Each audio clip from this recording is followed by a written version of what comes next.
Po sa ating lahat, Edu nabighani na ng lubusan kay Beyonce. Kumbaga nahulog na po ang kanyang loob kay Beyonce. Yung dating sinabi niya na hanggang matapos ang pabahay, andyan siya, tutulong siya para maging maayos at maging stable po yung pamumuhay nila Beyonce. At yun po yung kinatatakot ni Beyonce kapag matapos na nga po ang paribon cutting sa bahay po nila. Yung ibig sabihin po ni Beyonce, baka wawakasan na ang EDC.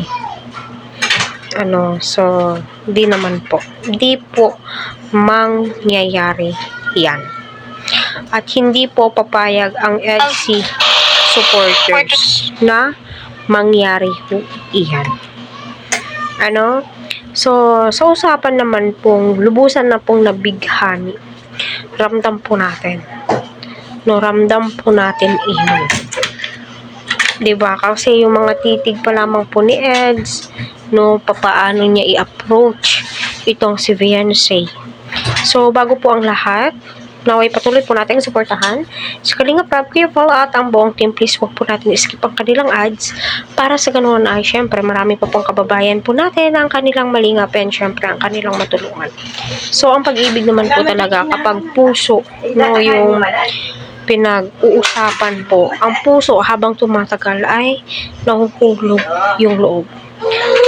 Kita naman po natin na sincere nga po itong si Eds kay Beyonce. At yun na nga po nagkaaminan na po yung dalawa.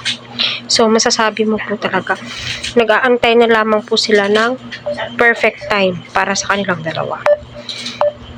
Syempre, kahit sino naman po talaga, mag-aantay ng perfect time. Kasi, mahirap naman po. Baka may masabi yung mga bashers na bata pa si Beyonce, ganito, ganyan, aral muna kasi yan po yung mostly advices.